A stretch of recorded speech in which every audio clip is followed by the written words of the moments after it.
بسم اللہ الرحمن الرحیم۔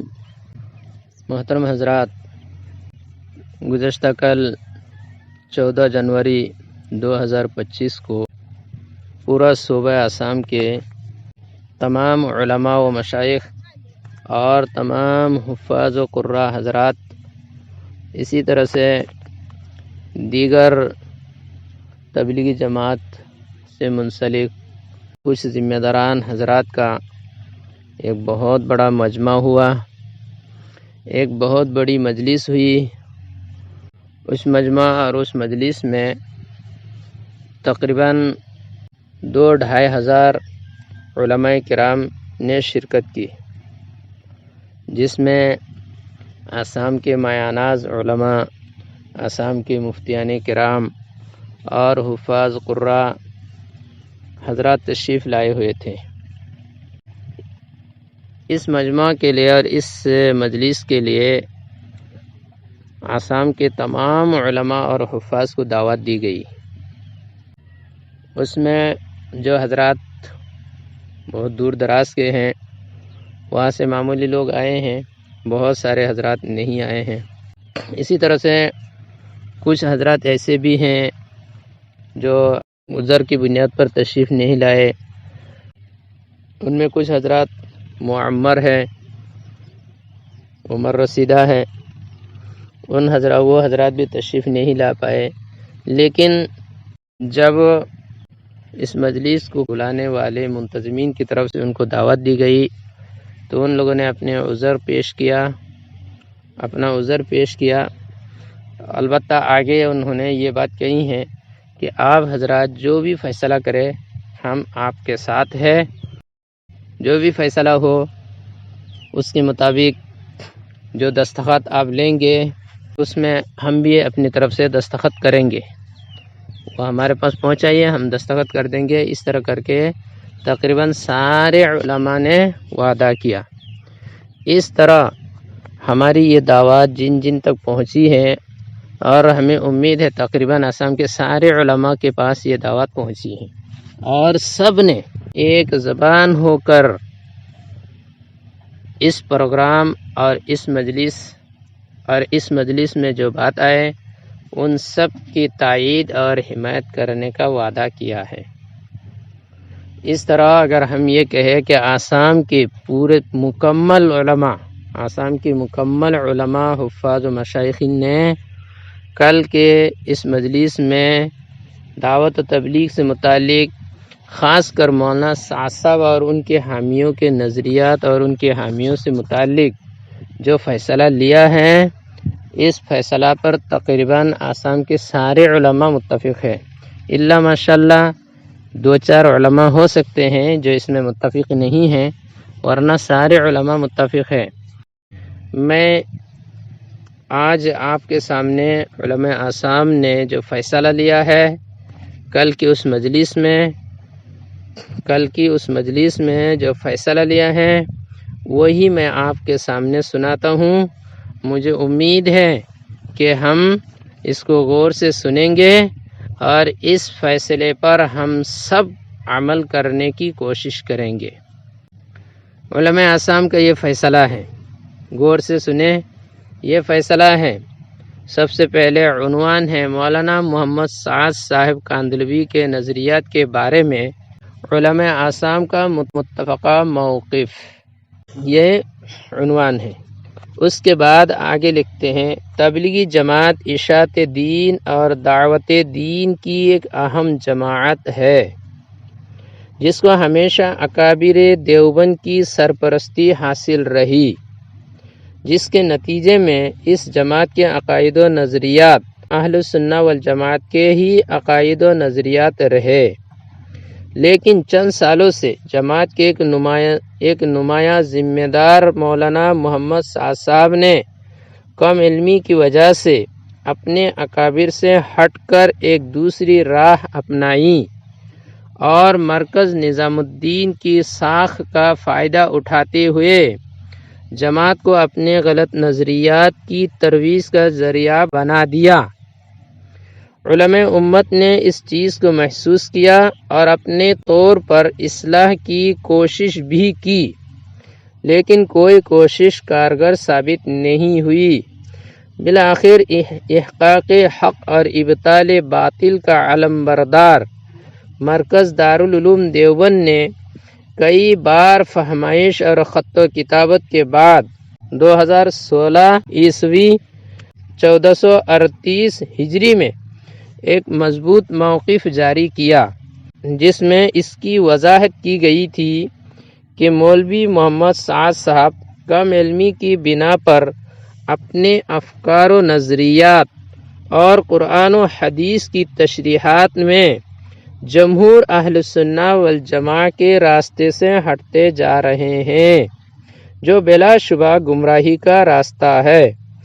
اگر ان نظریات کے پھیلنے پر فوری قدغن نہ لگائی گئی تو خطرہ ہے کہ آگے چل کر جماعت تبلیغ سے وابستہ امت کا ایک بڑا طبقہ گمراہی کا شکار ہو کر فرقہ ضالہ کی شکل اختیار کر لے۔ اس کے بعد لکھتے ہیں، پھر 31 جنوری 2018 مطابق 13 جمادی الاولیٰ 1439 ہجری میں دارالعلوم دیوبند نے مولانا سعد صاحب کو دوبارہ متنبہ کیا اور لکھا کہ مولانا کو اسلاف کے طریق پر گامزن رہتے ہوئے نصوص شرعیہ سے ذاتی اجتہادات کا سلسلہ بند کرنا چاہیے۔ ان کے دراز کار اجتہادات سے ایسا لگتا ہے کہ خدا ناخواستہ وہ کسی ایسی جدید جماعت کی تشکیل دینے کے درپے ہیں جو اہل سنہ والجماع اور خاص طور پر اپنے اکابر کے مسلک سے مختلف ہوگی۔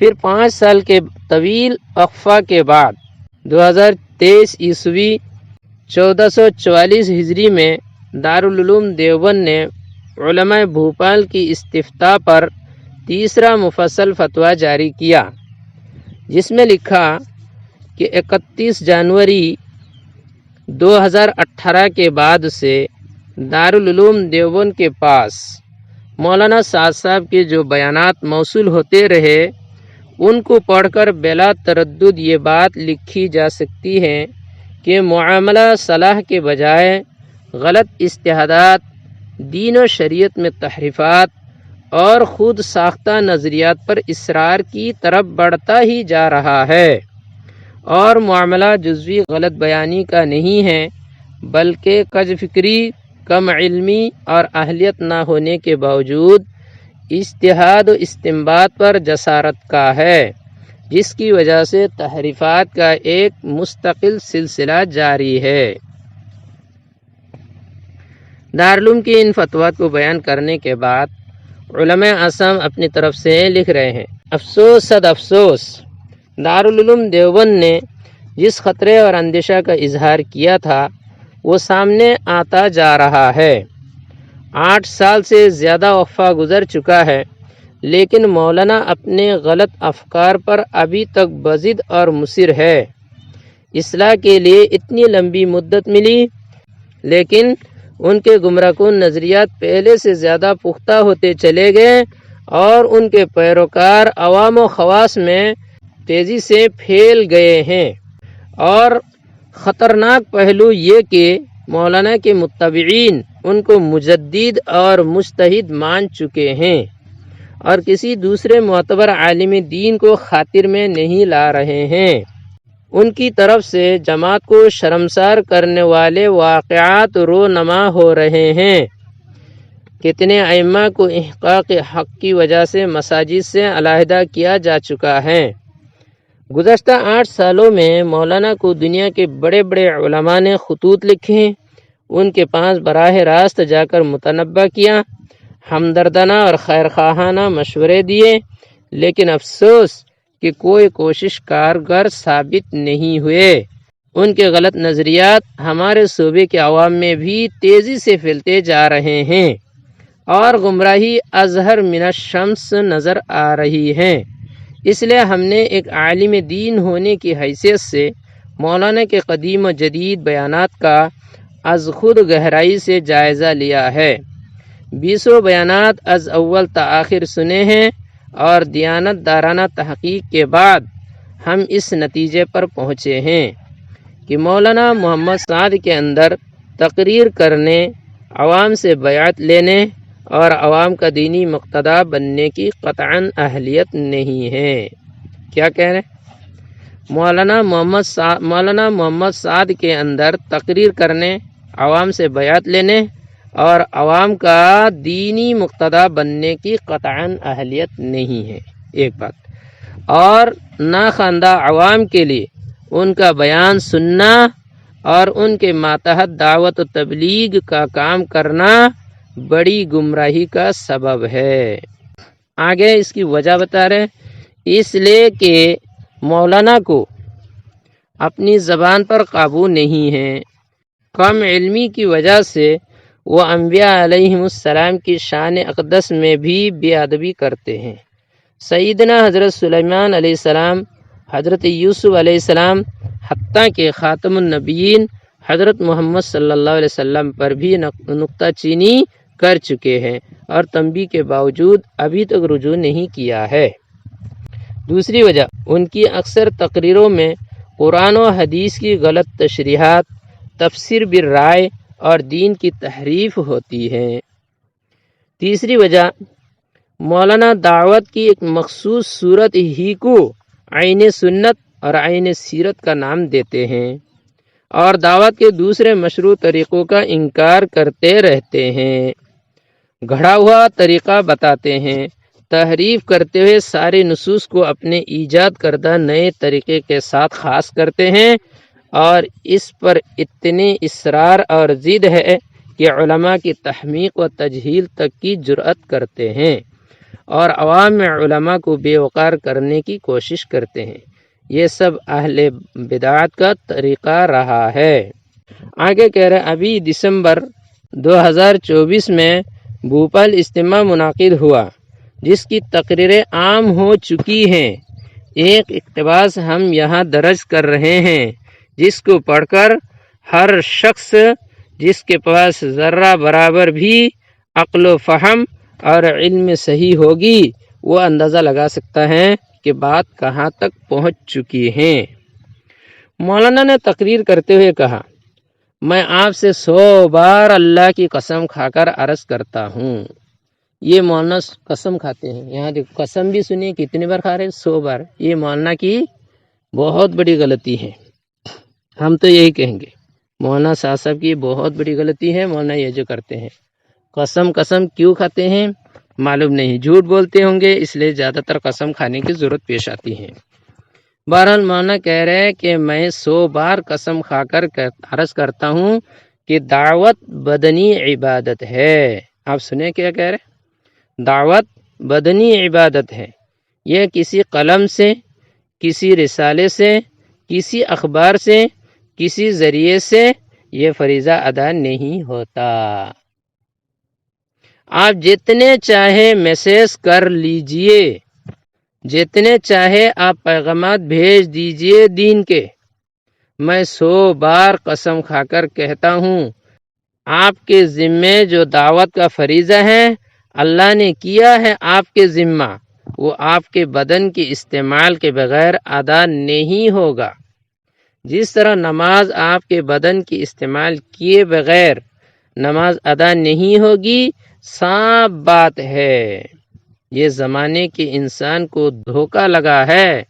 یہ دین کے بات پہنچا دو تاکہ آپ کی ذمہ داری پوری ہو جائے۔ میں صاف عرض کرتا ہوں بالکل نہیں۔ کیا کہہ رہے ہیں؟ پہنچا دینے سے یہ فریضہ ادا نہیں ہوں گی۔ یہ فریضہ کہتے ہیں کہ پہنچا دینے سے یہ فریضہ ادا نہیں ہوگا، اور یہ مولانا صاف کہہ رہے ہیں۔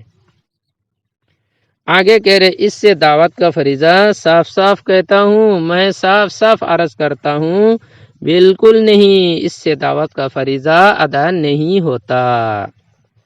اللہ کی قسم میں حسر کے ساتھ کہہ رہا ہوں، خدا کی قسم اس کے علاوہ کوئی اور ذریعہ تربیت کا نہیں ہے۔ 2 مرتبہ کہہ رہے کہ خدا کی قسم اس کے علاوہ کوئی اور ذریعہ تربیت کا نہیں ہے۔ آپ جتنے رواجی طریقے چاہے آپ جائز کہیے اور ان کا آپ ڈھول پٹیے، لیکن خدا کی قسم ایک واحد طریقہ تربیت کا صرف یہی ہے کہ ہر نئے سے نئے آدمی کو مسجد میں رکھا جائے، اس کے علاوہ کوئی طریقہ تربیت نہیں ہے۔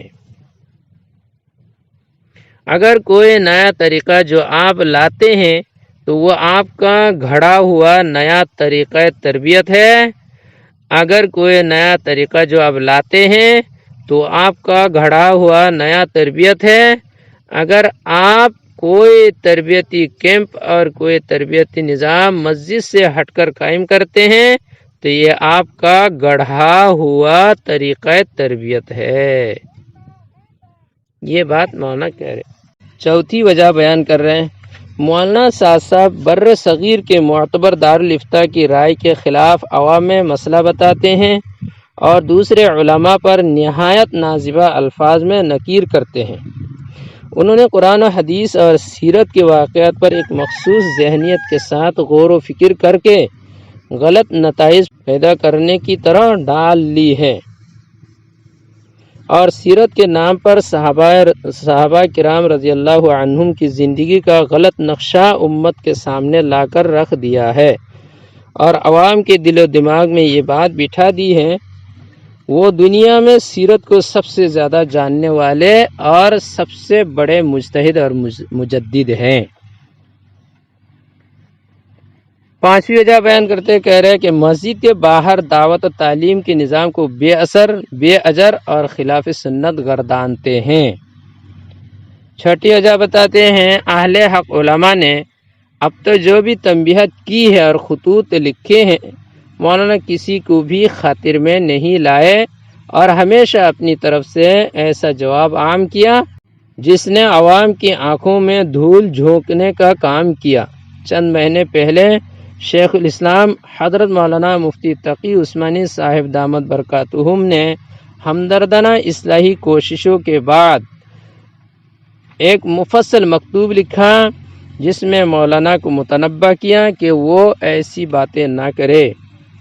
اس طرح کے نظریات ہی جماعت کو فرقہ ضالہ میں تبدیل کر دیتے ہیں، لیکن انتہائی دکھ کا مقام ہے کہ مولانا نے حضرت شیخ الاسلام کی اصلاح کو بھی قبول کرنے کے بجائے دھوکہ دہی سے کام لیا اور الٹا حضرت شیخ الاسلام پر الزام عائد کر دیا کہ وہ مولانا کے بیانات کا مطلب نہیں سمجھ سکے۔ انا للہ و انا الیہ راجعون۔ بہرحال علماء آسام آگے یہ کہتے ہیں، مولانا کی ان باتوں کو بیان کرنے کے بعد آخر میں پھر دوبارہ نتیجے کے طور پر جو بات بیان کر رہے ہیں وہ نہایت اہم ہے۔ کہہ رہے ہیں ایسے حالات میں ہر علاقے کے علماء حق کی دینی ذمہ داری بنتی ہے کہ وہ احقاق کے حق کا فریضہ انجام دیں اور اپنی عوام کو سیدھا راستہ دکھلائے۔ اس لیے ہم علماء آسام اپنے ذرائع سے پوری تحقیق اور جائزہ کے بعد اپنے صوبہ کی عوام کو گمراہی سے بچانے کے لیے یہ اعلان کرنا ضروری سمجھتے ہیں کہ مولانا محمد سعد اور ان کے غلط نظریات کے حامل کسی بھی شخص کے بیانات سننا اور ان کو آگے پھیلانا اور ان کے ہاتھ پر بیعت کرنا اور ان کے ماتحتی میں دعوت و تبلیغ کا کام کرنا تعاون علی الاسم کی وجہ سے جائز نہیں ہے۔ یہ ہے اہم۔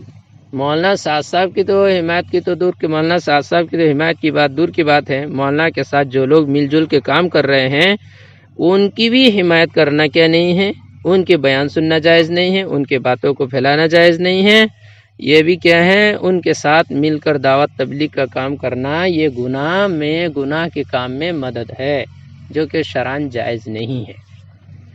تو یہ ہمارے عوام اور ہمارے ان ساتھیوں کے لیے جو مولانا کے ساتھ مل کر کام کر رہے ہیں ان کو بھی اس بات کو سوچنا چاہیے، اور دوسرے جو حضرات ان کی حمایت کرتے ہیں ان کے ساتھ مل جل کر رہے ہیں، مل جل کے رہ رہے ہیں، ان کو بھی سوچنا چاہیے کہ ہم کیا کر رہے ہیں۔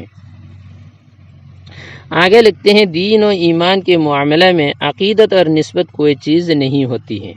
کہہ رہے دین و ایمان کے معاملے میں عقیدت اور نسبت کوئی چیز نہیں ہوتی ہے.